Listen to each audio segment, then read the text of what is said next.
Bonjour, et désolé pour le petit retard, l'ordinateur m'a lâché, j'étais un peu stressé, mais il s'est rallumé. Peut-être qu'il est fatigué aussi, ça c'est possible. Voilà, on arrive à la fin d'un cours, donc on est un peu fatigué peut-être. Donc aujourd'hui, nous allons donc terminer notre cours sur les origines de la monarchie, où nous nous intéressons plus précisément à la fin du règne de David et aussi au début du règne de Salomon. Les deux, comme vous allez le voir, sont liés, parce que nous avons vu jusqu'à 2 Samuel 7, ça se passe bien, Yahvé annonce à David une dynastie éternelle, on a l'impression que tout va vers le mieux. Et petit à petit, les choses se compliquent, notamment à partir de l'affaire David et Bathsheba. À partir de ce moment-là, les choses vont plutôt mal pour David, puisque à la suite de cela, il y a la révolte de son fils Salomon, dont nous n'avons pas trop le temps de parler, mais c'est ce qu'on appelle souvent l'histoire de la succession de David au trône, où à partir du chapitre 8-9 de 2 Samuel, les choses se compliquent. Et ce que nous allons voir, la naissance de son successeur, se passe aussi de manière assez curieuse, pour ne pas dire scandaleuse. Ça dépend évidemment avec quels yeux on lit l'histoire. Si on le lit avec nos yeux à nous, on parlera de meurtre, d'adultère, de viol. Pour les anciens, c'était peut-être un peu moins grave, mais quand même, c'était pas non plus vraiment très positif, puisque David va être sanctionné aussi pour sa faute. Et ce qui est important, évidemment, c'est que Salomon, qui arrivera au trône, c'est pas en fait celui qui était dans la lignée chronologique après la mort de Salomon. Donc les choses sont un peu compliquées. Vous connaissez l'histoire de David et Bathsheba. Là, vous avez une représentation de la fin du 19e. Ce qui est intéressant, que pour une fois, elle n'a pas des cheveux longs, parce que souvent elle a les cheveux longs, donc mais ça, on ne va pas maintenant faire l'histoire de l'art. C'est quand même assez intéressant, cette image.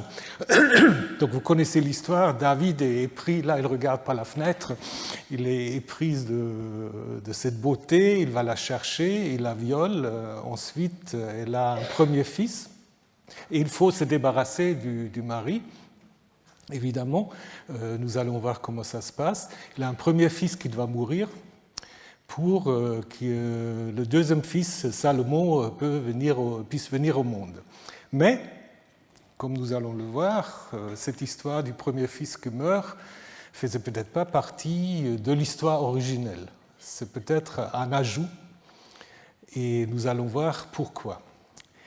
Commençons peut-être avec un motif qui, évidemment, derrière l'histoire de David et Bathsheba, vous avez un motif assez connu, c'est-à-dire que le roi ou le puissant s'approprie la femme d'un de ses sujets. Vous connaissez l'histoire d'Abraham quand il va en Égypte, et c'est lui-même qui dit à sa femme « Il faut que tu dises que tu es ma sœur, parce qu'autrement, Pharaon va te prendre et moi, il va me faire mourir. » Donc il y a déjà cette idée dans ce texte qui a quelques liens avec l'histoire de 2 Samuel 11.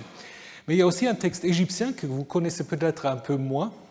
C'est un texte qui se trouve dans un papyrus qu'on appelle le papyrus Vandier, d'après le nom d'un grand égyptologue, qu'on connaît depuis seulement 1972, qui date du 6e ou 5e siècle et qui raconte une histoire assez intéressante, à savoir que le pharaon, Sisobek, c'est des noms en effet inventés, ce ne sont pas des pharaons historiques, donc ce pharaon en fait est atteint d'une maladie mortelle. Et ces mages, ces magiciens lui disent « Il te reste 7 jours. 7 jours pour vivre. » Retenez déjà 7 jours. 7 jours pour vivre. Et puis, le seul espoir, apparemment, réside dans un général, Mérirée, qui, en effet, pour que le roi puisse vivre, doit sacrifier sa propre vie pour prolonger la vie du roi. Ce général brave accepte de descendre vers les morts mais il demande au roi quand même de prendre soin de sa femme et de ne pas la chasser de sa maison, et surtout de les préserver des regards avides d'autres princes de la cour. Le pharaon accepte et Mérirée descend aux enfers et parvient à obtenir du dieu Osiris des années supplémentaires pour la vie du pharaon. Alors il apprend par la déesse Hathor que ce pharaon, justement, poussé par ses magiciens, a fait de la femme de Mérirée sa reine, il a donné la maison à quelqu'un d'autre et il a tué le fils de Mérirée. Alors Mérirée façonne une sorte de golem, une sorte d'homme d'argile, de terre, qui l'on va hanter le roi pour exiger que le magicien soit tué, jeté dans un four brûlant. Et le roi n'obéit pas de suite. Ce golem, cette figure de terre, continue à le hanter. Et malheureusement, on ne connaît pas tout à fait la fin parce que c'est corrompu. Disons, on n'a pas le papyrus dans son entièreté. Et on peut imaginer que Mérirée est revenu du monde des morts. Alors, si vous entendez cette histoire, et vous comparez avec l'histoire de David et Bathsheba, il y a quand même des parallèles, non? On peut dire que c'est des histoires très différentes, c'est vrai, mais il y a quand même des motifs qui sont parallèles. Par exemple, le roi en tant qu'adultère. David et le pharaon sont séduits par la beauté de la femme, d'un de leurs sujets, et ils la prennent pour eux-mêmes. L'adultère a lieu pendant l'absence du mari. Donc Uri, le mari de Bathsheba, est parti à la guerre pour son roi, et Mérirée est descendu aux morts également pour son roi. Donc les maris de deux femmes meurent pour leur roi. Les deux récits comportent le motif de la mort par substitution également, puisque en 2 Samuel 12, l'enfant de David et Bathsheba doit mourir à la place de David, et Mérirée doit mourir à la place du roi. Et les 7 jours dont je vous ai déjà parlé, donc le pharaon, il lui reste 7 jours à vivre, et puis l'enfant qui est né de cette union adultère, il meurt après 7 jours de maladie. Donc on peut se poser la question, s'il y a un lien entre ces deux récits, on ne sait pas comment ce récit égyptien a été connu, mais ce n'est pas impossible. On peut dire aussi que c'est un motif général, mais là, les parallèles sont quand même assez intéressants. Alors, posons la prochaine question. Pourquoi est-ce qu'on a raconté 1 Samuel 11 à 12 ? On aurait pu se contenter de dire, voilà, David avait une femme qui s'appelle Bathsheba, et avec elle, il avait un fils appelé Salomon. Donc, cette histoire un peu bizarre a quand même pour but, d'une certaine manière, de donner une apologie pour Salomon en le présentant comme fils de David. Il y a des exégètes comme Baruch Halpern, vous avez les références, ou Ernst Axel Knauf, qui disent en effet que toute cette histoire est inventée de toutes pièces pour montrer que Salomon, qui en fait est le fils de Uri, est quand même le fils de David. Donc l'idée, c'est qu'historiquement, il y aura eu une sorte de putsch de Salomon qui aura pris la royauté. Et pour en fait le légitimer, on a dit, oui, il est quand même fils de David, même si l'histoire se passait d'une manière un peu scabreuse. Donc c'est difficile à démontrer, mais il est clair qu'on peut lire le texte quand même qui débouche sur la naissance de Salomon comme une sorte d'apologie de ce dernier. Alors commençons avec l'histoire. Sur le soir, David se leva de son lit. Il alla se promener sur la terrasse de la maison du roi. Du haut de la terrasse, il aperçut une femme qui se baignait. La femme était très belle. David envoya donc des messagers pour se renseigner sur cette femme et on dit, n'est-ce pas Bathsheba, la fille d'Eliam, la fille de Uri le Hittite? David envoya des émissaires, il la prit, elle vint chez lui, ou selon certains textes de la Septante, qui sont probablement plus anciens, il vint en elle, donc vraiment description du viol, il vint en elle et il coucha avec elle. Elle venait de se sanctifier de son impureté et elle rentra chez elle. C'est comme ça que l'histoire commence, très brève, pas de sentiments, rien du tout. Donc elle est belle, je la veux et je la prends. Et donc on ne dit pas comment ça s'est passé exactement. Est-ce que David a fait une sieste? qu'est-ce qu'il fait? Donc, rappelez-vous aussi que cette histoire est insérée dans un contexte où l'armée et Uri, le Hittite, ils sont en fait en guerre contre les Ammonites, et David, pour des raisons pas très claires, il reste à Jérusalem. Un roi qui se respecte, normalement, il va en guerre avec son armée. Et là, on lui dit, il est resté à Jérusalem, et donc il s'ennuie, il se promène, il regarde, il voit cette femme. Donc elle se baignait, on ne sait pas non plus où, est-ce que c'est dans la cour, comment. Pourquoi est-ce qu'elle se baignait, on ne le sait pas non plus. Il y a un glossateur qui a ajouté, elle venait de se sanctifier de son impureté. Donc ça, c'est probablement une allusion qu'elle se lave à la fin de ses règles. Donc c'est possible. On a dit il faut expliquer. Donc c'est aussi une manière de montrer que si le roi couche avec elle, elle pourrait être enceinte. Et c'est exactement ce qui va arriver. Donc cette femme, Bathsheba, le nom n'est pas souvent utilisé. On parle souvent toujours de la femme. Et elle est caractérisée en fait de trois manières. D'abord par son nom, Bathsheba, Bethsabée, souvent dans les traductions. Alors, fille du serment, ça ne veut pas dire grand-chose. C'est probablement plutôt fille de l'abondance. Donc, si on vocalise non pas avec un shin, mais avec un sin, la racine signifie l'abondance. Certains pensent aussi que c'est un nom hittite, mais ce n'est pas, à mon avis, très, très satisfaisant. On dit que c'est un nom hittite parce que son mari est un hittite. Mais déjà, qu'est-ce que ça veut dire que son mari est un hittite? J'y arriverai tout de suite. D'abord, on présente son père, ce qui est assez rare aussi pour les femmes qu'on présente le père, Eliam, qui apparaît en fait au chapitre 23 comme un des 30 héros de David. Donc c'est quelqu'un, en effet, qui rend des services à David, et il est présenté comme le fils de Ahitophel, qui apparaît en 2 Samuel 15, donc au moment de la révolte d'Absalom, comme un conseiller de David et qui prend parti pour ce dernier. Et finalement, son mari, Uri, qui est également mentionné dans cette liste des 30 héros et dont le nom signifie Yahvé est ma lumière. Donc, Uriah, en fait, Uriah en hébreu. Donc, malgré le fait qu'on dit que c'est un hittite, on le présente quand même comme un yaviste, puisqu'il porte un nom yaviste. Et il faut se poser la question, qu'est-ce qu'on dit quand on dit hittite? Parce que hittite, c'est soit l'Anatolie, ou chez les Babyloniens, quand ils parlent du pays de Khati, en fait, c'est simplement tout le Proche-Orient ancien, disons plutôt le Levant. Donc, c'est peut-être pas si précis que ça. C'est peut-être quelqu'un qui est cananéen, pas israélite, mais qui, en effet, est au service de David. Et donc, on a spéculé que Bathsheba faisait peut-être partie d'une famille noble de Jérusalem qui était, avec son mari et son père et grand-père, liés à David. Pardon. Alors, maintenant, si vous regardez les commentaires sur ce texte, il y a tout un débat qui est à mon avis un peu ridicule, mais il y a tout un débat si c'est un viol ou pas. Parce qu'on dit, Bathsheba ne dit rien. Donc Bathsheba aura provoqué David.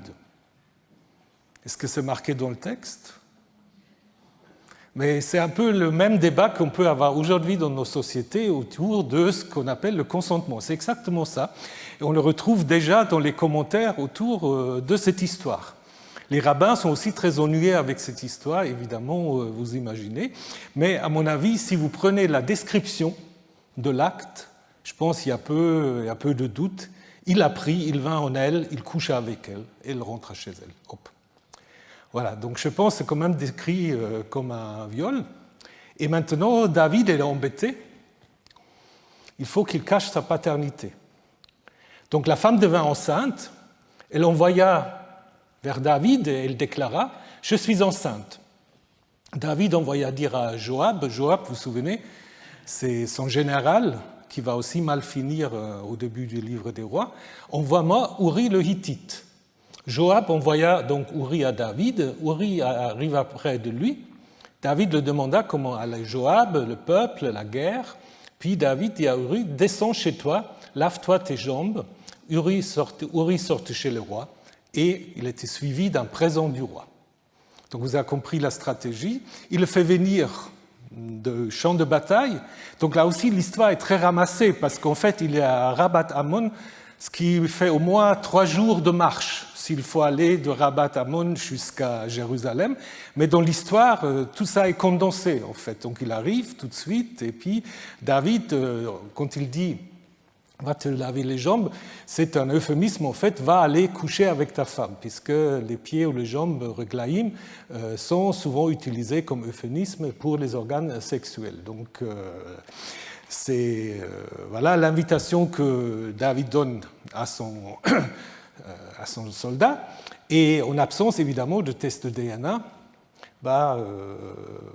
personne n'aura douté que le fils qui pourra naître de cette union serait le fils de Uri.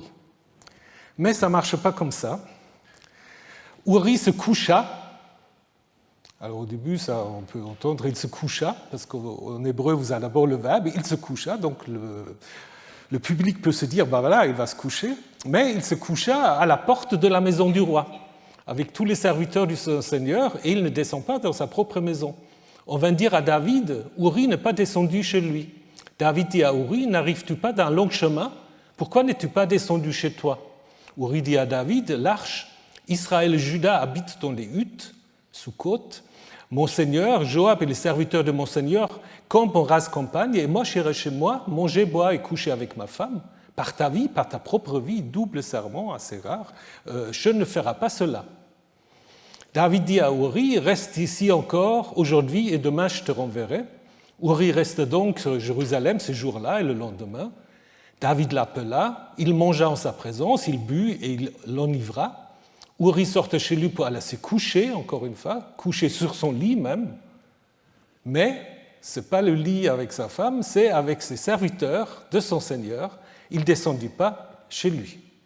Donc il reste, donc le palais est en haut, donc il faut imaginer que les autres maisons sont plus bas. Donc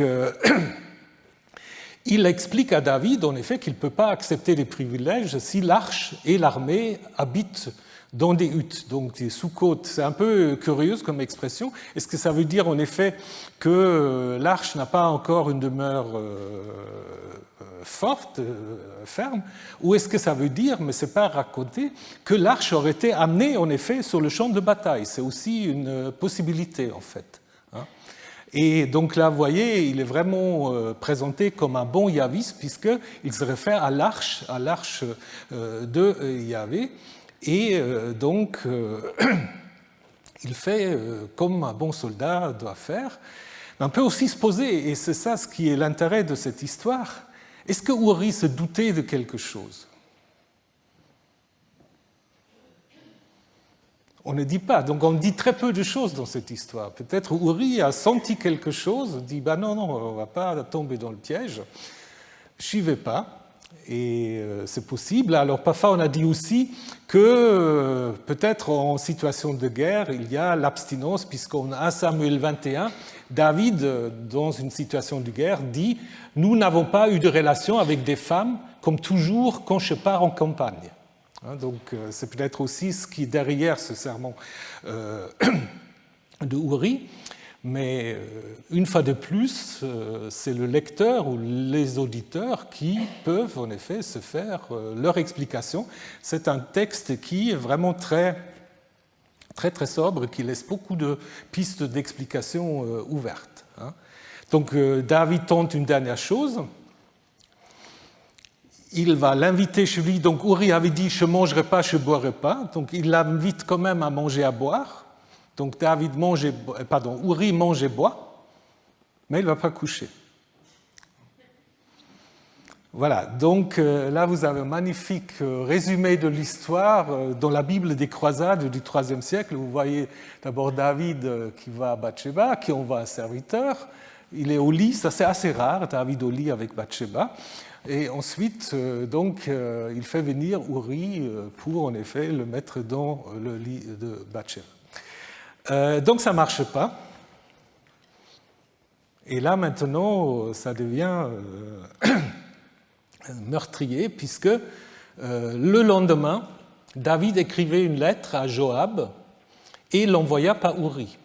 Il avait écrit dans cette lettre « Mettez Uri en première ligne au plus fort de la bataille, puis vous reculerez derrière lui, il sera atteint et il mourra. » Il arriva que Joab assiégea la ville, qu'il plaça donc Uri à l'endroit où il savait qu'il y avait des hommes aguerris.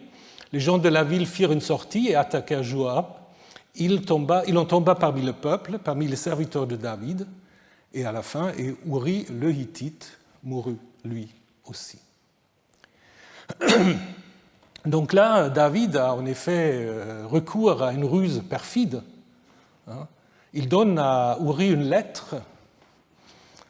En fait, les attestations de correspondance militaire, on en a dans l'Israël ancien, on a des lettres, mais en fait, c'est des tessons.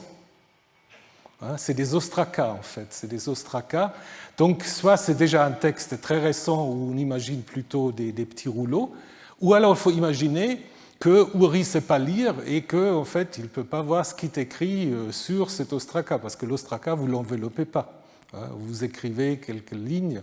Donc, mais là, de nouveau, ce n'est pas tellement l'historicité qui intéresse notre narrateur. Alors là, nous avons un autre thème, qui est le thème de ce qu'on appelle la lettre de mort. La lettre de mort, qu'est-ce que c'est? On trouve ça dans de nombreux contes où, en effet, quelqu'un doit porter une lettre à quelqu'un d'autre, et dans cette lettre, en fait, on trouve sa propre condamnation à mort. Dans la plupart des cas, le porteur est sauvé, et tout se termine bien, et le malfaiteur est souvent sanctionné, mais ici, c'est différent. Alors, vous avez là aussi des parallèles assez intéressants. Je ne sais pas si vous connaissez la légende de Bellérophon, qui se trouve dans l'Iliade. Dans l'Iliade, ça, c'est tout à fait comparable à ce que nous avons dans notre histoire, où, en effet, un roi, Proétos, veut tuer ce Bellérophon qui a pris l'asile chez lui. Bon, on ne va pas raconter toute l'histoire, mais celui-là, donc ce Bellérophon, a refusé à coucher avec la femme de ce roi. Alors là, par contre, contrairement à l'histoire de Bathsheba, cette femme lui a fait des avances. Ça, c'est un peu comme l'histoire biblique de Joseph. Donc, la femme a fait des avances, il a dit non, et la femme est racontée à son mari que cet hôte aurait voulu coucher avec elle. Et donc, du coup, le roi ne voulait pas tuer Bellérophon parce que il ne va pas rompre son serment d'hospitalité, mais il l'envoya en Lycie avec des tablettes où il avait tracé des signes de mort afin qu'il les remît à son beau-père et que celui-ci le tuât. Donc c'est la même chose, donc il l'envoie chez son beau-père avec aussi un message, quand il arrive, tu le tueras. Alors ça se passe aussi pas tout à fait comme ça. Bellérophon arrive donc en Lycie. Quand il fut arrivé, le roi de la Grande Lycie le reçut avec honneur, lui fut hospitalier pendant 9 jours. Et le 10e jour, il l'interrogea, il demanda à voir les signes envoyés par son gendre. Et quand il les eut vus, il ordonna d'abord de tuer toutes sortes d'ennemis, la chimère, le peuple des Solim, les Amazones viriles.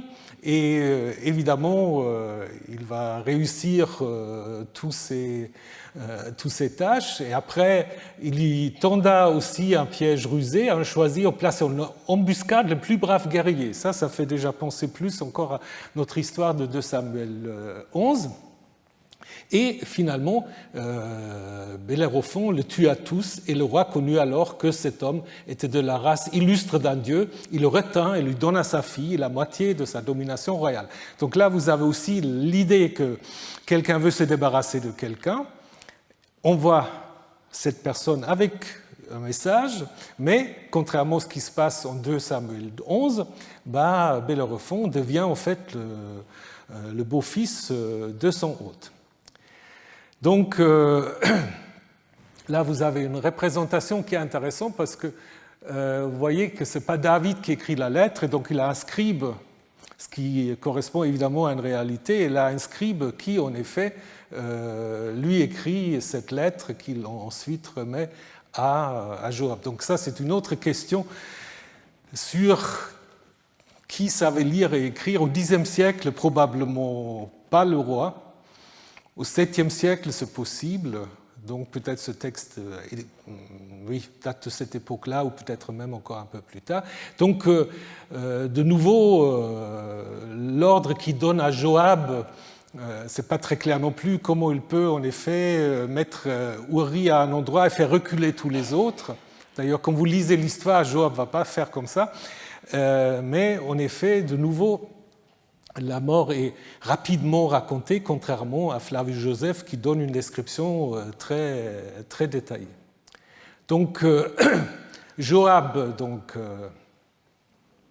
informa David de tout ce qui s'était passé durant le combat. Il donna au messager l'ordre suivant: quand tu auras fini de raconter au roi tout ce qui s'est passé durant le combat, si le roi se met en colère et qu'il te dise pourquoi vous vous êtes approché de la ville pour le combat, ne saviez-vous pas qu'on tire du haut du rempart? Qui a donc frappé Abimelech, fils de Yerubbaal? N'est-ce pas une femme qui lui a lancé une meule du haut du rempart? Donc là, on connaît déjà très bien la Bible parce que c'est une histoire qui se trouve dans le livre de Juges, donc ça c'est certainement un ajout. Pourquoi vous êtes approché du rempart? Tu lui diras, ton serviteur Uri le Hittite est mort lui aussi. Donc ce qui est important, c'est que Joab prévoit une sorte de colère de David. Il met dans la bouche une comparaison avec Abimelech. Le messager parti vient rapporter à David tout ce dont Joab l'avait chargé.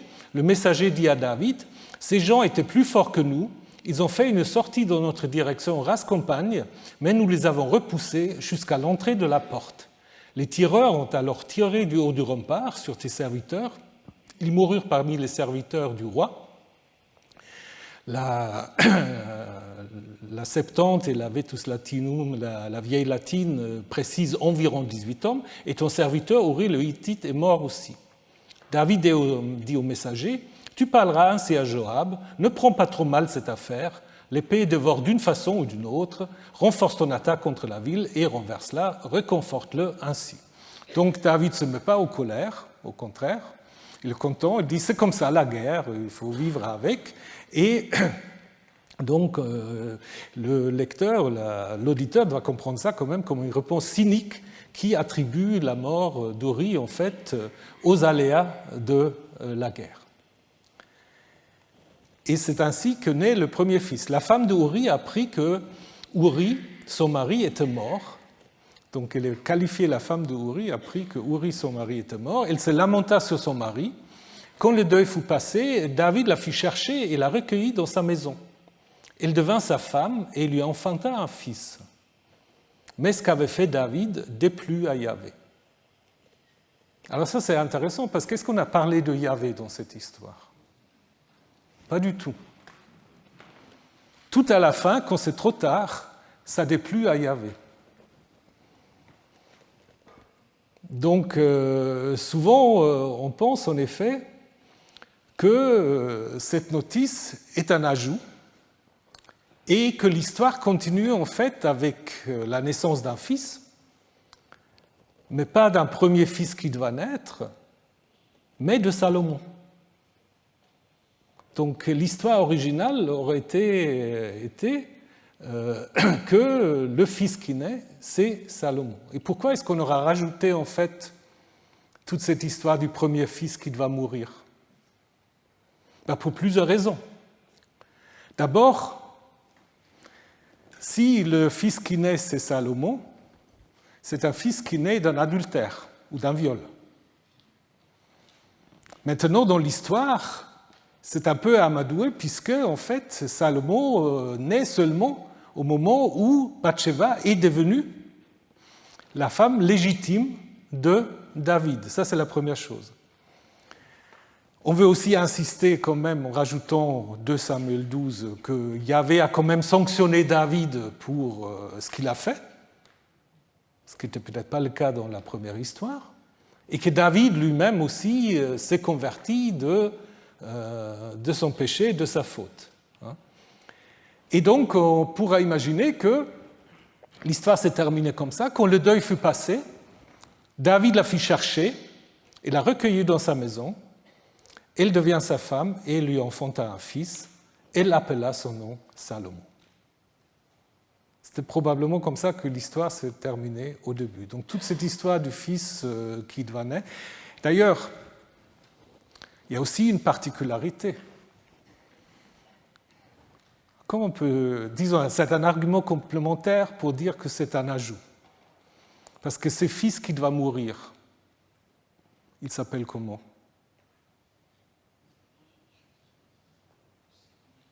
Il n'a pas de nom. Et quand est-ce que dans la Bible on donne un nom? Tout de suite, dans la Bible, dès que quelqu'un naît, tous les récits de naissance, vous avez des récits de naissance, un enfant naît, et on dit elle, donc là c'est une autre histoire qui sera intéressée une fois à analyser, pas face à la mère, pas face à le père. Donc c'est pas évident de savoir est-ce qu'il y a des règles, pourquoi pas face à le père, pas face à la mère, mais peu importe. Mais chaque fois qu'on vous raconte la naissance d'un fils, on vous donne le nom de ce fils. Seule grande exception, c'est Moïse. Parce que Moïse, il faut qu'il reçoive son nom de la fille du Pharaon, puisque c'est un nom égyptien. Donc il faut attendre qu'il puisse être adopté par la fille du Pharaon. Mais le fait que ce fils qui va mourir n'a pas de nom est un indice supplémentaire, en effet, pour qu'on puisse dire toute cette histoire, en fait, du premier fils qui va mourir est un ajout. Donc, le nom de Salomon, on a déjà parlé au premier cours, donc je ne vais pas tout rappeler, simplement pour dire que c'est la racine Shin Lamed Mem, qui peut signifier être complet, être en paix. Donc, l'explication traditionnelle, c'est c'est lui qui fait la paix. Ce n'est pas forcément le cas, parce que ça peut aussi signifier, en fait, qu'il s'agit d'un nom de substitution, soit plénitude, à savoir que le mort est présent dans son enfance, c'est-à-dire c'est un nom qu'on donne à quelqu'un dont le père est décédé, ou alors, comme l'a suggéré Timo Vaiola, ça peut signifier simplement remplacement ou ersatz. Donc, ersatz pour Uri, le mari qu'elle a perdu. Donc ça, c'est une possibilité.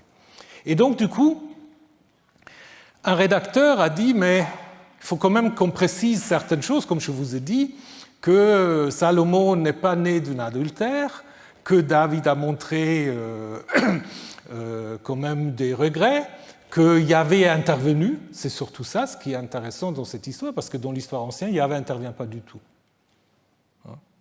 Yahvé n'intervient pas du tout. Et en 2 Samuel 12, vous avez toute cette histoire qu'on n'a pas le temps maintenant d'aller raconter en détail. Donc Nathan, le prophète qui avait annoncé à David la dynastie éternelle, va venir vers David avec une parabole de la brebis du pauvre qui est pris par un riche. Je ne sais pas si vous connaissez la parabole. Donc un homme pauvre avait une seule brebis qui lui est pris par un riche qui ne veut pas, en effet, tuer un de ses brebis pour, en effet, accueillir des autres qui arrivent chez lui. Et David se met en colère, disant, mais c'est insupportable, il faut tuer ce type. Et la réponse de Nathan, mais ce type, c'est toi. Et donc, en fait, à David, on annonce en fait une condamnation même à mort. Et David fait alors une confession de péché, à la suite desquelles sa sanction est modifiée. David dit à Nathan, j'ai péché contre Yahvé. Nathan dit, Yahvé a laissé passer sur ton péché. Donc ça va vite, j'ai péché, bon, c'est pas grave, Yahvé, d'accord. Tu ne mourras pas, mais puisque dans cette affaire, tu as gravement outragé Yahvé, certains manuscrits disent plutôt ses ennemis, donc c'est probablement évidemment une correction dogmatique, on ne peut pas outrager Yahvé, surtout David. Le fils qui t'est né mourrait certainement, et Nathan s'en alla chez lui. Donc c'est ce qu'on avait vu tout à l'heure dans la parallèle égyptien, c'est une mort par substitution. En fait, l'enfant né maintenant de cette union va mourir en fait en substitution pour David. Et Yahvé frappa l'enfant que la femme d'Uri avait enfanté à David, il tomba malade.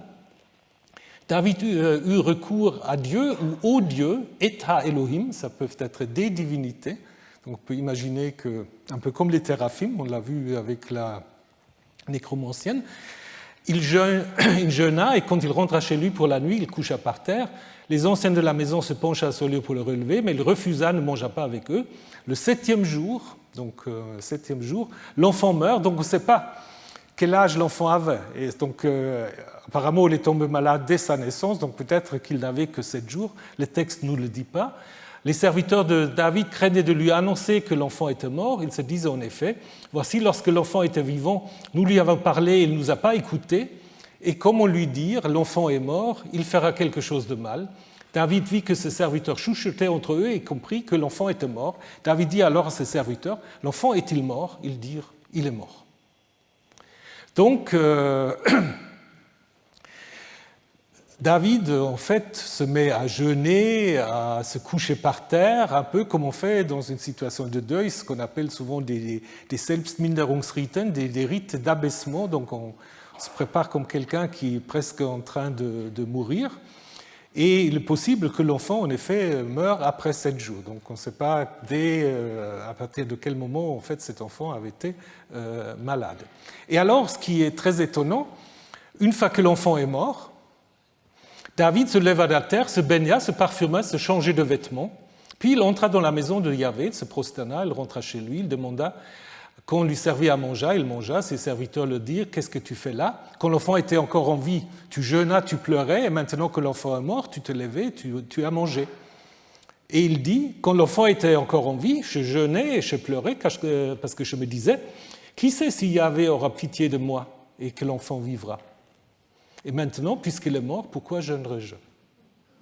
Est-ce que je peux encore le faire revenir? C'est moi qui suis en route vers lui, lui, il ne reviendra pas vers moi. Donc c'est assez moderne, en fait, David a dit, mais à quoi ça sert jeûner? Une fois l'enfant est mort, il n'y a plus rien à faire. Donc l'idée, c'est que, voilà, David, en fait, dorénavant, il va considérer qu'un jour, il va retrouver son enfant dans ce jour de mort, mais il n'y a rien à faire, et donc plus besoin de jeûner. Peut-être même une petite critique de certains rites de deuil, puisque David, en fait, fait juste le contraire. Et ce qui est dit un peu en passant, c'est quand même assez intéressant. On dit, David alla dans la maison de Yahvé. Ça ne vous étonne pas? Parce que maison de Yahvé, c'est quoi? C'est le temple. Au moins, c'est un sanctuaire de Yahvé. Alors, 2 possibilités. Soit c'est un auteur un peu oublieux qui a oublié que quand il écrit son histoire, peut-être au 7e, 6e siècle, qu'à l'époque de David, le temple n'a pas encore existé. Ou alors, c'est un souvenir qu'avant que Salomon, soi-disant, construise le temple, il y avait déjà un sanctuaire que Salomon aurait peut-être rénové, restauré en faisant autre chose. C'est peut-être ça. Et donc, on termine avec la naissance de Salomon, qui maintenant arrive comme un 2e fils. David consola Bethsabée, sa femme. Il alla vers elle, il coucha avec elle. Elle devint enceinte, selon la Septante, elle enfanta un fils. Et alors là aussi, on ne sait pas qui l'appelle. Qui donne le nom? Il ou elle? Donc, dans le texte consonantique, c'est il. Dans la vocalisation des Masorettes, c'est elle. Donc, je pense là, peut-être les Masorettes ont raison. Elle l'appela du nom de Salomon, surtout si Salomon, comme je viens de dire, a cette signification de substitut, d'ersatz, donc ça fait plus de sens que c'est Bathsheba qui l'appelle comme ça. Et on apprend qu'il, en fait, reçoit un 2e nom, puisque maintenant on a un commentaire par le rédacteur qui a ajouté toute cette histoire, Yahvé l'aima, et l'envoya dire par la main, par l'entremise du prophète Nathan. Il appela son nom Yedidia, aimé de Yahvé, à cause de Yahvé. Donc là, c'est le seul texte où on donne un autre nom encore à Salomon, Yedidia. Donc, bien aimé de Yahvé. Alors, c'est intéressant. Donc, puisque c'est la même racine que David. Donc David, vous vous souvenez, c'est la racine Daled Vav Daled, le bien-aimé, le chéri. Et Yedidia, c'est aussi le de Dalet, donc le bien-aimé de Yahvé. Alors pourquoi est-ce qu'on donne ce nom? Alors certains ont dit que c'était le nom de trône, comme les pharaons, quand ils arrivaient au trône, ils avaient un autre nom. Mais comme c'est utilisé une seule fois, je dirais plutôt c'est inventé pour les besoins de la cause. D'abord pour dire que Yahvé l'aime, parce que quand on regarde après comment Salomon arrive au pouvoir, on peut aussi se poser des questions. Et là, dès le début, on va insister sur le fait que Yahvé l'aime et aussi sur le fait que il est très lié à David parce qu'il porte en fait le même nom.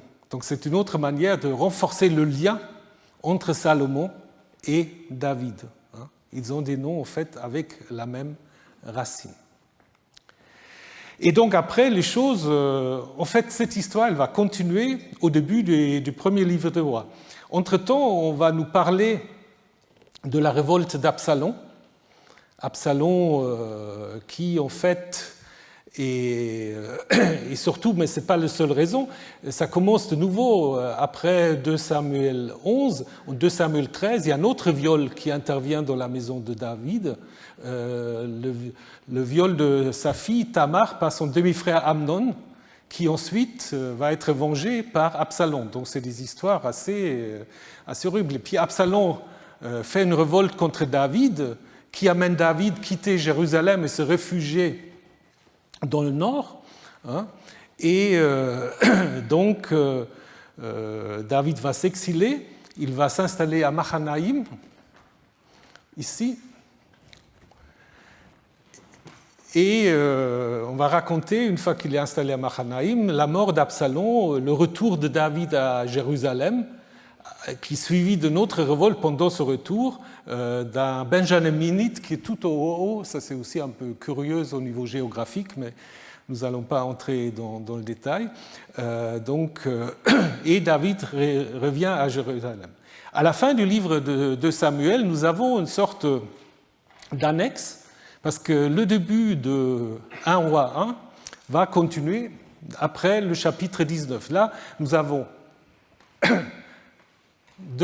3 chapitres, en fait, ou 4 chapitres, qui sont construits en chiasme. Donc, c'est encadré par 2 histoires de châtiment divin, d'un fléau qui intervient chaque fois. Et ce qui est surtout intéressant, c'est la dernière histoire en 2 Samuel 24. C'est un châtiment divin qui intervient suite à un recensement de David, qui veut en effet savoir la force de son peuple, alors que c'est pas. Donc, Joab ne veut pas le faire, mais c'est Yahvé qui lui donne l'idée. Mais en même temps, il le punit pour ça. Et donc, il y a la peste qui arrive, etc. Vous pourrez lire ça. Et à la suite de ça, en fait, David va trouver, c'est une manière de relier David au temple, puisqu'il va trouver l'emplacement du temple de Jérusalem. Ensuite, vous avez 2 listes de héros de David, et au milieu, 2 textes poétiques, un psaume qui correspond au psaume 18, et les dernières paroles de David. Donc ces histoires scabreuses de David, Bathsheba, etc., dans le livre des Chroniques dont Sophie Rameau va nous parler après dans le séminaire, ces histoires-là, les Chroniques ne les aiment pas, donc ils ne vont pas nous en parler. Et donc on arrive en effet à l'arrivée au pouvoir de Salomon. Donc nous avons déjà vu avec le séminaire d'Emmanuel Pastor que Salomon est un roi très ambigu. D'un côté, c'est le plus grand de tous les rois de la terre, en richesse et en sagesse, mais en même temps, c'est aussi le roi qui épouse de nombreuses femmes qui vénèrent d'autres dieux, qui détournent son cœur, il accepte des lieux de culte en dehors de Jérusalem, il soumet son peuple à la corvée, et il est responsable de l'éclatement du Royaume-Uni, si on peut le faire comme ça. Donc c'est vraiment un roi très très ambigu. Et comment il faut comprendre ça? Alors, vous avez 2 possibilités. Vous pouvez faire une approche synchronique. à savoir, en fait, c'est un auteur, donc c'est le livre de Caso, Saül David Salomon, donc ça c'est une lecture synchronique, il dit en fait, toutes les contradictions, etc., tout ça c'est voulu par le même auteur qui veut montrer en fait l'ambiguïté de l'institution de la royauté. Ça ne marche pas toujours si bien que ça, je pense. Donc, c'est probablement mieux d'imaginer qu'il y a plusieurs strates dans ce texte, et il y a des strates pro-Salomon, des strates anti-Salomon, comme on l'a aussi dans l'histoire de David. Et de toutes les manières, c'est peut-être encore plus important que dans les livres de Samuel, il y a des importantes différences textuelles entre le texte grec et le texte hébreu. Et donc, peu importe si on fait une analyse synchronique ou une analyse diachronique, il faut en effet faire attention à ces différences. Souvent, le texte grec, je pense Emmanuel Pastor nous l'a dit, peut refléter un texte plus ancien ou un texte différent, au moins, hébreu du texte massorétique. Alors, est-ce que le roi Salomon est une pure invention? Mais il y a des gens qui ont pensé ça. Alors, ce qui est clair, c'est que ce qu'on appelle l'empire salomonien qui va de l'Euphrate jusqu'à l'Égypte, alors ça, on peut vraiment dire que c'est une invention. Donc là, il n'y a aucun problème. Ce qui est plus vraisemblable, c'est qu'il y a une sorte de noyau de chefferie ou de royauté, si on veut, qui se passe un peu entre Sichem et Hébron.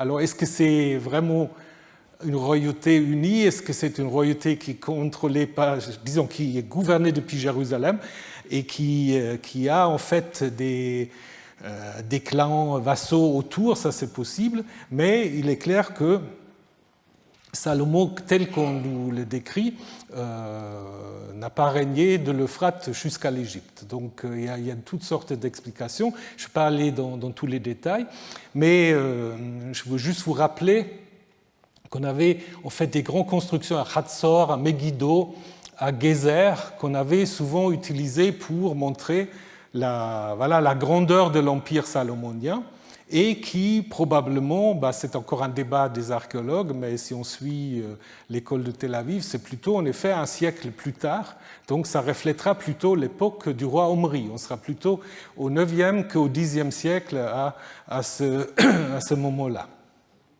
Donc, du coup, on peut aussi rappeler que les relations, par exemple, de Salomon avec les Phéniciens, il y a un dénommé Hiram qui vient lui construire le temple, pas tout à fait, mais le livrer. Le seul Hiram qu'on connaît, il date de la fin du 8e siècle. On trouve un, Hiramou, dans les annales d'un roi assyrien. Donc on est là aussi dans un contexte plus tard. Et il est donc possible que la première version de l'histoire de Salomon date plutôt de l'époque néo-assyrienne, 7e siècle. Nadav Naaman a dit que ce sont les deutéronomistes qui ont construit le roi Salomon. Bon, il ne dit pas que le roi Salomon n'a pas existé, mais il dit que la première histoire qu'on a de Salomon, ça vient de cette époque-là. Donc on peut toujours se poser la question, est-ce qu'il y a des sources plus anciennes? En 1 roi 11, à la fin du règne de Salomon, on parle des annales de Salomon, Sefer Divrei Shlomo. Est-ce que ça existait ou est-ce que c'est une invention? Ça, c'est difficile de savoir. Il y a des listes, peut-être à 1 roi 4, d'autant plus que la Septante conserve des listes un peu différentes que ceux du texte massorétique. Il y a peut-être des traces anciennes aussi dans l'histoire de la construction du temple. Donc, je ne vais pas dire qu'il n'y a aucune trace d'un Salomon historique, mais quand on regarde la manière dont l'histoire s'est construite, donc nous savons plutôt des textes qui datent du 7e fin 8e si vous voulez, mais plutôt 7e siècle avant l'ère chrétienne. Et ça commence en fait déjà de manière compliquée. L'histoire de Salomon au trône, ça il faut que vous, si vous avez le temps, vous relisez les 2 premiers chapitres du premier livre des rois. Là aussi on voit que c'est un récit qui a des parallèles avec des textes assyriens, notamment avec une inscription ou un texte Assarhaddon qu'on appelle souvent l'apologie d'Assarhaddon, qui en fait accède au trône avec l'aide de sa mère, un peu comme Salomon va accéder au trône avec l'aide de sa mère. Dans ce texte, en fait, il y a deux niveaux, deux strates, en 1 roi 1. Dans le premier strate, il n'y a pas encore, si vous connaissez l'histoire, que David est tellement fatigué qu'on essaie de le réchauffer avec une jeune fille. Dans le récit ancien, on n'a pas ça. On a simplement qu'Adonias se leva en disant « c'est moi qui serai roi », il se procura un char, etc. Jamais de sa vie, durant sa père ne l'avait peiné, il lui a fait de reproches en lui disant « pourquoi agis-tu ainsi ?» En outre, il était très beau. Maintenant, vous savez, quand on dit « il était très beau », voilà, un roi potentiel, et elle, donc sa mère, l'avait enfanté après Absalom. Donc ça veut dire quoi? Donc vous vous souvenez, Absalom a été tué. Donc c'est le prochain dans la lignée chronologique. Donc c'est normal que c'est lui qui devient le successeur de David. Et ces paroles donc arrivèrent auprès de Joab, Abiathar le prêtre, qui donna l'appui à Adonias, et après il y a un autre groupe, Sadok le prêtre, Benaïa le fils de Yehoïada, l'autre général, Nathan le prophète, et d'autres ne se ralliaient pas à Adonias. Donc en fait, Adonias ici, dans ce récit, est présenté comme le prochain dauphin. Et finalement, c'est un peu normal qu'il se positionne comme le prochain roi. Donc il n'y a a priori rien à dire. Et c'est là, en fait, qu'intervient Nathan auprès de David. Donc là, je vous donne le récit ancien. Dans le récit ancien, donc Nathan dit « Oh, mon roi, mon seigneur, le roi ». Donc on ne sait pas si David est déjà un peu sénile ou pas, mais ça vient seulement parce qu'on a rajouté les premiers versets. Là, Nathan dit simplement « Est-ce que, mon seigneur le roi, tu as dit, Adonias deviendra roi après moi, il siégera sur mon trône ?» Car il est descendu aujourd'hui, il a sacrifié des taureaux, etc. Les chefs de l'armée sont avec lui, etc. Et est-ce que, si c'est ça ce que tu as décidé, tu n'as pas fait savoir à ton serviteur qui siégera sur ton trône après toi? Et le roi David répondit, « Appelez-moi Bathsheba », celle-ci vient devant le roi, et se tint debout devant le roi. Alors le roi fit ce serment, par la vie de Yahvé, qui m'a libéré de toute détresse, c'est Salomon ton fils, qui deviendra roi après moi, c'est lui qui siégera sur mon trône à ma place. Et donc, dans le récit premier, c'est simplement l'intervention de Nathan qui convainc David qu'Adonias ne devrait pas être son successeur. Il fait appeler Bathsheba, puisque c'est elle la mère de son successeur, et donc installe en fait son fils Salomon comme successeur. Donc on n'a pas encore toute l'intrigue. Donc le roi en fait dit il faut maintenant mettre en place la cérémonie d'onction avec Sadok, Nathan. Donc on voit qu'il y a en effet deux parties. Puis l'onction de Salomon est faite, il est acclamé par le peuple. Adonias est informé, il a peur des sanctions de Salomon. Et Salomon au début se montre magnanime, dit ah, il ne t'arrivera rien. Mais t'as qu'à attendre puisqu'il va aussi se faire massacrer. Donc ça, c'est la première histoire. Donc c'est encore relativement soft et ça correspond assez bien à ce qu'on appelle l'apologie d'Assaardon, puisque c'est un peu la même chose. Les princes aînés sous la conduite du dauphin s'opposent au choix d'Assaardon qui veut mettre au trône que Sennacherib, son père, veut mettre au trône et qui contrevient, comme dans l'histoire d'un roi, à l'ordre chronologique des naissances de fils. Donc Assaardon dit aussi, de mes frères aînés, j'étais le cadet. Sur l'ordre d'Achour de Chine, il y a tous les dieux qui interviennent. Le père qui m'a engendré éleva dûment ma tête parmi l'ensemble des frères. Et donc des luttes comme un roi 1. Arda Moussouli trouve appui auprès des hauts fonctionnaires de la cour, comme c'est le cas pour Adonias. Mes frères, ils abandonnent à la volonté divine, firent confiance à la supériorité de leurs actes et complotaient méchamment. Comme Salomon, Assaardon est soutenu par une partie du clergé et le pouvoir militaire. Sennacherib rédige un sermon, un traité pour garantir l'ascension d'Assaardon au trône. Comme David, en 1 roi 1, s'est également engagé par un sermon qu'il prononce devant Yahvé. Il fait prêter serment pour protéger mon droit de succession, dit le texte assyrien. Assaardon, devenu roi, fait grâce à ses frères, comme le fait d'abord Salomon avec Adonias. mais ensuite aussi, il le fait supprimer. Et donc, on pourra dire que dans ce récit ancien, c'est quand même très proche. Et Salomon, peut-être cette histoire de la succession de Salomon est construite peut-être en connaissance de ce qu'on appelle l'apologie d'Assaardon. Après, il y a une révision de cette première histoire, une révision où en effet ça devient vraiment une intrigue de cour, où David est totalement, il dirige plus rien.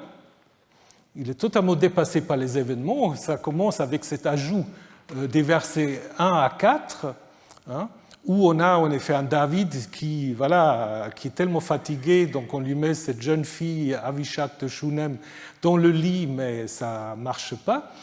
Et donc, elle est la plus belle des filles, un peu comme Bathsheba était la plus belle des femmes. Donc il y a une mise en parallèle quand même assez intéressante entre Bathsheba et Avishag, mais David n'est plus du tout excité par cette beauté. Et évidemment, dans le Proche-Orient ancien, l'impotence sexuelle d'un roi, c'est un signe qu'il va partir. Et souvenez-vous, peut-être on ne l'a pas dit en détail, mais lorsqu'Absalom se révolte contre son père, qu'est-ce qu'il fait? Il couche avec tout le harem de son père, exactement. Donc pour dire, en effet, c'est lui maintenant le roi légitime. Donc on raconte cette histoire d'un David qui maîtrise plus rien. Et là, maintenant, on a cette idée, en fait, d'une intrigue qui Nathan prépare à Bathsheba. Donc là, maintenant, dans le récit ancien, Salomon arrive au trône parce que David fait un serment en disant « Je jure que c'est Salomon qui deviendra mon successeur ». Dans le rajout que vous avez ici, l'idée c'est qu'on va faire croire à David qui jadis il avait fait un serment en faveur de David.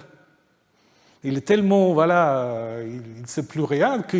Donc tu as jadis juré que ton fils Salomon te succédera. Et David dit, si je le jurais, je le jure, etc. Et donc là, on a en effet quelque chose qu'on peut comparer avec Isaac, qui est aussi un peu vieux et à moitié aveugle, qui se fait manipuler par Jacob et sa mère, donc c'est tout à fait comparable. Donc là aussi, contrairement au premier récit, on a donc l'idée aussi que Bathsheba prétend qu'Adonias est déjà devenu roi, alors que dans le récit ancien, il a juste en effet rassemblé ses soutiens sans se mettre roi, mais simplement pour dire le prochain roi, ce sera moi. Ce n'est pas tout à fait la même chose. Et donc David, dans ce récit ancien, confirme ensuite le sermon. Et dans ce deuxième récit, Salomon arrive au trône quand même dans des contextes assez scabreux. Et après, on n'a plus le temps de regarder ça. Après, il va en effet exécuter tous ceux qui le gênent. Adonias, Abiatar, il a la chance, il va juste être exilé. Joab va être exécuté, Shimei également. Et c'est encadré par ce refrain: Salomon s'assit sur le trône de David et sa royauté s'affirmait considérablement. Voilà. Donc voilà, on voit comment ils arrivent en fait. Du coup, il faut se poser la question, pourquoi est-ce qu'on a raconté l'histoire comme ça? Pourquoi est-ce qu'on a raconté comme ça? Dans les textes actuels, Salomon apparaît une fois qu'il est au trône comme un despote en fait. Yahvé apparaît jamais. Donc un peu comme dans l'histoire de David et Bathsheba, donc c'est presque un peu l'accomplissement de l'histoire de David et Bathsheba d'une certaine manière. Donc, oui, est-ce que ça plaît à Yahvé ou pas? Le narrateur ne nous le dit pas. Dans d'autres textes, le narrateur nous dit souvent ça déplaît à Yahvé, ça plaît à Yahvé. Là, on n'en sait rien. Donc, je pense que les derniers rédacteurs voulaient insister sur le côté un peu profane de l'ascension de Salomon au trône. On a peut-être une première strate qui suit l'histoire de la révolte d'Absalom, où c'est un conflit entre Adonias et Salomon. Nathan et Bathsheba convainquent David de proclamer Salomon comme successeur. Et Ensuite, on a revu cette strate avec un discours qu'il faut... Alors, on n'a pas eu le temps de vous le montrer, un discours qu'il faut toujours respecter les commandements de Moïse, etc. Et ensuite, d'autres strates qui, en fait, insistent sur le côté l'intrigue, et on ajoute la mise à mort, justement, notamment d'Adonias, l'exil d'Abodia. Donc, c'est peut-être, en effet, des ajouts assez tardifs, anti-monarchiques, qui disent, voilà, vous construisez un Salomon idéal, mais on va vous raconter comment il est arrivé au pouvoir. Et ce n'était pas si drôle que ça. Hein. Voilà, donc on va s'arrêter là pour faire une petite pause. Donc Salomon, tout au long de son histoire, il va changer plusieurs fois de personnages. L'année prochaine, je vais vous parler un peu du temple, etc. Parce qu'on va continuer avec la royauté. Il change plusieurs fois de personnages. D'abord, d'un roi calqué sur le modèle des grands rois assyriens, il devient un personnage ambigu, inaugurant déjà le déclin de la monarchie et la scission de son empire en 2 royaumes. Après, dans d'autres textes, notamment avec la reine de Saba, le jugement de Salomon, là, il retrouve quand même sa gloire un peu d'un roi de 1001 nuits, d'une certaine manière, hein, qui a surtout influencé la réception de ce personnage dans le judaïsme, aussi dans le christianisme, mais aussi beaucoup dans la franc-maçonnerie. Donc Salomon, pour les francs-maçons, c'est une figure très très importante aussi comme constructeur du temple, etc. Et je vous dis quand même un mot pourquoi l'arche est arrivée en Éthiopie, et après on termine. Donc vous savez que, non pas dans le livre des rois, dans le livre des rois, il y a juste la reine de Saba qui vient de voir Salomon. Mais on ne sait pas trop ce qu'ils font, les deux. Là, voilà, ça reste ouvert. Après, cette histoire qui se trouve en fait dans un texte éthiopien du Moyen-Âge, donc le Kevra Negast, le livre de la gloire des rois, ces gens, souvent, c'est quand même des bons observateurs. Parce que, une fois que Salomon a fait entrer l'arche dans le temple, on n'entend plus jamais parler. Après, justement, on cherche l'arche un peu partout, mais une fois qu'on envoie vite l'arche dans le temple, elle n'est plus ressortie, on ne dit rien au moment où les Babyloniens vont s'emparer du temple, vont le détruire, est-ce que l'arche a été détruite, etc. On n'en sait rien. Et d'où l'idée de cette tradition que l'arche, au fait, n'est pas restée à Jérusalem. Que l'arche est partie en Éthiopie. Et pourquoi l'arche est partie en Éthiopie? Parce que, la reine de Saba et le roi Salomon ne se sont pas seulement posés des questions et des énigmes, ils se sont aussi rapprochés autrement. Et donc, la reine de Saba, quand elle est partie en Éthiopie, alors là, donc, il faut sous-entendre que l'Éthiopie est le pays de Saba, ce qui est plutôt, aujourd'hui, on est d'accord plutôt de dire sur le Yémen, mais ça, ce n'est pas important. Donc, elle est partie enceinte, elle a mis au monde un fils, Ménélik, qui finalement, quand il était plus jeune, un peu plus grand, a rendu visite à son père Salomon, qui voulait en fait en faire son successeur. Mais Ménélik a dit non, il faut que je retrouve ma mère. Et Salomon dit, tu retournes, mais je vais te donner des jeunes gens qui vont t'accompagner. Et parmi ces jeunes gens, il y a un fils d'un prêtre qui a dit, on ne va pas partir de Jérusalem pour s'installer en Éthiopie sans l'arche. Et donc, il a fait une copie de l'arche qu'il a posée dans le temple. Et la vraie arche, elle est partie en Éthiopie, où elle se trouve jusqu'à aujourd'hui. Croyez-le ou pas. Voilà. Donc, on va terminer ce cours maintenant. On va faire une petite pause. Et celles et ceux qui peuvent rester, Celles et ceux qui peuvent rester, il y a le séminaire.